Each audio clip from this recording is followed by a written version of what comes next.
Assalomu alaykum hurmatli televizor ko'rguvchilar. Uyg'ur televiziyasining kundalik xabarlarini ko'rishinglarni qarshi olamiz.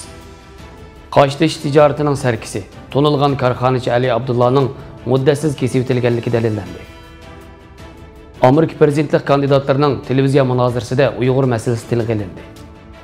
Xitoy bilan Turkiya tarixiy Ipak yo'lini qayta jonlantirish uchun ko'rishlarni davomlashtirmoqda. Hong Kongda Uyg'urlarni qo'llash namoyishi o'tkazildi. Tövəndə dehqonlar xabarlarimizdən təfsili məzmunlarda bolsun. Erkin Asiya radiosi xabarida Qo'shtish savdo sohasi to'nilgan sarka, jamiyatda Ali Xo'razab nomlangan iqtidorli korxonachi, Xinjiang Qo'shtish o'yinlik shirkatining bosh direktori, Xotan shahar ichidagi Kechlik bozor qatorliq bir qancha o'rindagi katta muqim mulklarning sohibi Ali Abdullaning muddatsiz qamoq jazosiga kesib o'tilganligi dalillangan. Sodada bozorni mo'ljallashdagi o'tkirligi, xatarga tavakkul qilishdagi jasorati, har soha kishilar bilan munosabat qilishdagi moyilligi bilan jamiyatga keng to'nilgan va Qo'shtish savdosida favqulodda utuq qozongan Ali Abdullaning tutqun qilinishi 2016-yilning o'rta oxirlari jamiyat xabarlarida nihoyat tez va keng tarqalgan. Ammo 2017-yildan keyin jiddiy vaziyat sababli Ali Abdullaning oqibati haqida hech qanday uchur bo'lmagan. Bu vaqtda Erkin Asiya radiosi ilib olgan bir qator aniqlashlarni natijasiz qolgan. Vaziyatdan xabardor kishilardan biri 3 oy avval Erkin Asiya radiosiga yozma uchur yo'llab Ali Abdullaning muddatsiz kesib o'tilganligini ma'lum qilgan va uchurning paketi sifatida Ali Abdullah ustidan chiqarilgan bir sud hukmnomasining ko'paytirilgan nusxasini yo'llab bergan. Muxbirning telefon ziyoratini qabul qilgan aloqador xodimlar Ali Abdullah haqida so'z qilishdan o'zlarini tortgan. Mazkur sud hukmnomasida Ali Abdullahning qonunsiz qon ichish qatorliq 4 xil jinoyat bilan ayblanib, muddatsiz kesib o'tilganligi qayd qilingan. Xotan viloyatlik o'tir xalq sud mahkamasining bir xodimi Ali Abdullah delosi haqida gap qilishni rad qilgan bo'lsa-mu, deloning yuz berganligini inkor qilmagan. Xitoy tor arxivlaridagi mazkur tanishtirishda Xinjiang Qo'shtish o'yinlik shirkatining 2004-yili qurilganda 8 million yuan mablag' bog'liq tilga olingan. Xotan shaharlik bozor boshqarish idorasining bir xodimi Ali Abdullahga oid bir savdo bozori borligini biladiganligi, ammo uning taqdiri haqida ma'lumot yo'qligini aytgan. Aloqador organlar ta'minlagan uchurga asosan Xotan viloyatida siyosiy qonun sohasida xizmat qilayotgan bir xodimning bir qitimli xizmat safarida Ali Abdullah bilan uchrashganligini bayon qilish bilan birlikda uning tikilgan egilik haqida ma'lumot bergan. Ali Abdullah delosining siyosiy qonun sohasi ichida maxfiy tutilganligini ilgari surgan bu xodim faqat xizmatdoshlaridan anglaganlarga asosan uning tutilganlik va kesilganlik uchurini dalillagan.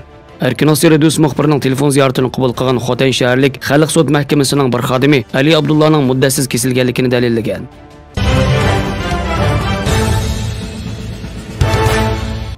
Hong Kongdagi bir qism tashkilotlar 22 dekabr bugun Xinjiang Atik Hong Kong degan temada Uyg'urlarning kishilik huquqini qo'llash yig'ilishi o'tkazdi.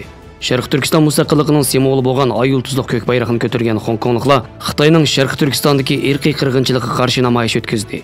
Bu vaqtda Sharq Turkiston informatsion markazining raisi Abdulil Qarqash o'zlarining hayot xavfiga qaramay Sharq Turkistonning davlat bayrog'ini ko'tarib namoyish qilish Hong Kongliklarning erkinlik bo'lgan intilishining naqadar yuqori ekanligini ko'rsatib berdi. Hong Kongliklarning jasoratiga rahmat dedi. Shuning bilan bir vaqtda 20 dekabr Turkiya miqyosida Xitoyga qarshi yurish va bayonot e'lon qilish faoliyati o'tkazildi.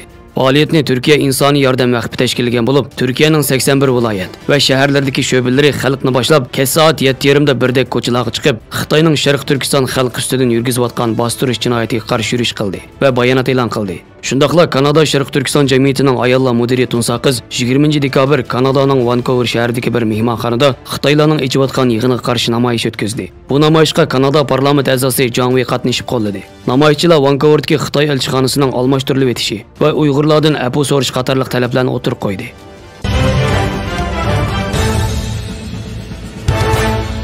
Uyg'ur masalasi Demokratlar partiyasi prezidentlik kandidatlarining televiziya munozarasidagi muhim temalarning biri bo'ldi. Demokratlar partiyasining oldin qatordagi kandidatlardan biri bo'lgan sobiq muavin prezident Jo Bayden Xitoyning Uyg'urlarni lagerlarga qamag'anligini qabul qilishga bo'lmaydiganligini bildirdi. 2020-yillik prezidentlik saylimi nomzodligi uchun o'zini ko'rsatgan Demokratlar partiyasi kandidatlarining 6-navbatlik televiziya munozarasi 19 dekabr kechqurun Amerikaning Los Angeles shahrida o'tkazilgan. Shundaqla BBC televiziyasi orqali naq maydondan tarqatilgan. Mazkur munozaradagi alohida diqqat qilishga tegishli nuqtalarning biri bo'lsa, Uyg'ur masalasining kandidatlar tomonidan tilga ilinishi emas, balki munozara jarayonida kandidatlardan so'rilgan tashqi siyosatga aloqador muhim savollarning qatoridan o'rin olishi bo'ldi. Uyg'urlarning lagerlarga qamalishi masalasida Amerika hukumatining maydoni izchil qattiq bo'lib kelgan. Muavin prezident Mike Pence va yoki tashqi ishlar ministri Mike Pompeo bo'lsin, ular bu masalada Xitoyni izchil qattiq tanqidlash bilan birga Xitoyni lagerlarni darhol taqashga chaqirib kelgan. Holbuki bu masalaga prezident Trump shaxsan fikr bildirib baxmagan. CNNning xabar qilishicha, munozara Xitoy, Uyg'ur va Hong Kong masalasiga o'tkazilganda BBCning bu vaqtdagi naq maydon anglatishi Xitoyda 9 minut atrofida to'sib qo'yilgan. CNNning ilgari ishlagan Uyg'ur va Hong Kong haqidagi xabarlari Xitoyda izchil to'silib kelgan.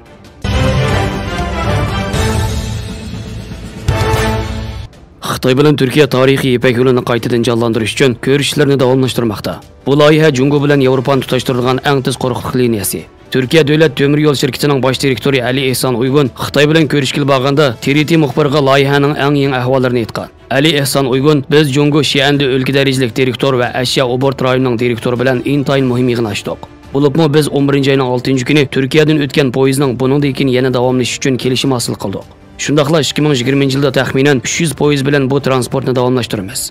Keyingi 3-4 yilda bizning nishonimiz 1000 dan ortiq poyezdning Turkiyadan o'tishiga kafolatlik qilish. Bir balvoq bir yo'l loyihasi yaqin yillardan buyon Jungoning eng chong diplomatiya siyosatiga aylanib, quruqlik yo'li orqali Jungo bilan Yevropani tutashtirishni maqsad qilgan. Turkiyaning markaziy koridor ismi berilgan loyihasi Ipak yo'l orqali Yevropaga boradigan eng qisqa, eng tejashli yo'l deb atalgan. Uygun so'zida yana tunji eksport poyezdining Turkiyadan o'tadiganligini aytib mundaq dedi. Loyihada yana Turkiyadagi vokzallarda texnik ko'p mal eksport qilinish planlanyotidi. Intayin muhim bir nuqta shuki, barliq temir yo'llarni tashkillik sanoat rayonlari va zavodlarga tez tutashtirish hamda temir yo'l orqali oilamiz ishlab chiqargan tovarlarni yiroq yaqin rayonlarga eksport qilish navbatdagi nishonamiz. Tez va arzon bo'lganligi uchun intayin muhim bir halqa. Xabarlarimizga ko'rganingizga rahmat. Ko'rishguncha omon bo'linglar. Xayr xo'sh. Allohga omonat.